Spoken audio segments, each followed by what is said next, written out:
and you are watching AZ Cookbook.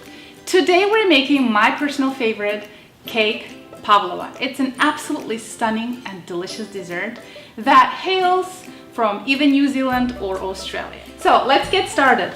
We have the ingredients here for the meringue, which is going to be the bottom part of our cake. We have 4 egg whites, 1 cup of granulated sugar. We're going to use cornstarch, also using apple cider vinegar, vanilla extract, and for the cream, which is the second layer, we're going to use heavy cream and granulated sugar. And on the very last layer, we're going to have lots of berries, and I'm using blueberries, raspberries, and blackberries. We're going to decorate our cake with fresh mint leaves from our garden, and on the very top goes the powdered sugar that we're going to sift on the cake. I'm going to start with beating the egg whites first, and I'm going to beat the egg whites until they're just foamy on a medium speed for a couple of minutes. This is the texture you're looking for. And I'm ready to add the cornstarch and apple cider to my egg whites. The reason why we're using these ingredients in this cake is because they are going to give us this marshmallowy interior in the meringue. So a teaspoon of cornstarch and a teaspoon of apple cider. And I'm going to continue beating this mixture until soft peaks form for a few minutes, maybe 3 minutes on a medium speed. All right, this is ready and we have soft peaks. Take a look. This is what you're looking for after you've added cornstarch and vinegar. And I'm ready to add my sugar in it. I'm using superfine sugar. If you don't have superfine sugar, use your processor to just process the regular granulated sugar and you'll get these fine grains.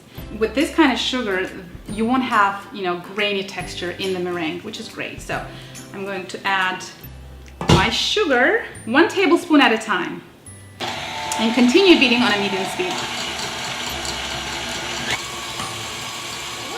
Nice and glossy and it's not falling out. And here is a very nice trick for you. And it's a trick and a tip. So if you want to test if this meringue is ready to be baked, here's what you do. Turn your bowl with the meringue upside down. If the mixture doesn't fall, it's perfectly ready. Take a look. It doesn't fall even if I shake it. We did a good job here. We're going to add vanilla extract to it, and a half a teaspoon of vanilla extract is good.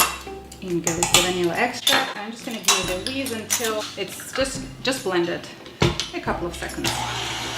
I've preheated my oven to 200 degrees Fahrenheit. So I'm ready to put this mixture on my parchment lined baking sheet. I have a 9-inch plate.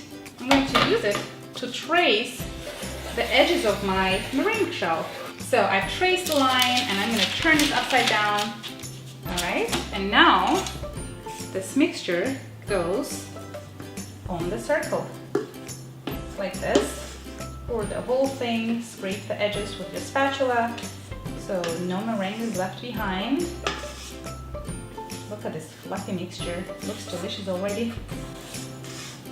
I'm going to spread it evenly so that it fills this circle completely. And it doesn't have to be perfectly round.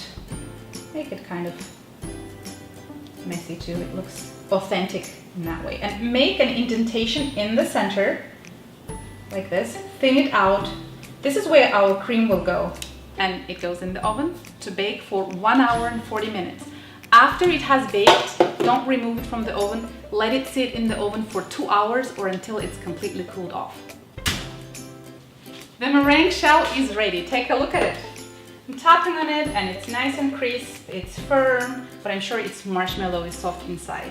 I'm going to peel the paper off gently without breaking the meringue.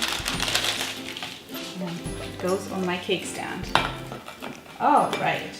Now we're going to make the cream that will go on top of our meringue shell. So I have 1.25 cups of heavy cream here. Make sure that it's very well chilled. If it's warm, it's not going to work. Plus it will go bad. It needs to be very well chilled. So that and a tablespoon of sugar. And I'm going to beat until it's nice and creamy. The cream is ready.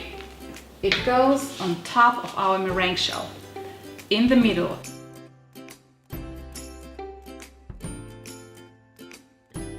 I'm ready to put all our beautiful berries on top of the cream. And the order doesn't really matter. Just scatter a little bit of each, alternating the layers. Let's see, so I have blueberries, I have raspberries that go on top, and now some blackberries on top of the raspberries. All right, this is ready. Now I'm gonna sift some powdered sugar on top for decoration. It's good enough. And I have fresh mint leaves that I'm gonna just stick in randomly, stick on the berries. Ta-da! Our cake is ready. Let's try it actually. I'm gonna get a small sample for myself. It's a very fragile cake, so I better be careful when cutting it. And one very important thing to remember, assemble the cream and the berries on top of the meringue base right before you're ready to serve this cake. And I'm ready to try my cake. All right. It just melts in your mouth. The meringue has baked beautifully. It's not soggy, it's not chewy, it's perfectly marshmallowy. You feel like you're eating a little cloud. I hope you make this cake for yourself, for your loved ones. Make everybody happy, and everybody will be impressed by how beautiful your cake is. Thank you for watching me. Get the detailed recipe on my blog azcookbook.com. Subscribe to my channel, share it with your friends, and I'll see you next time. Bye!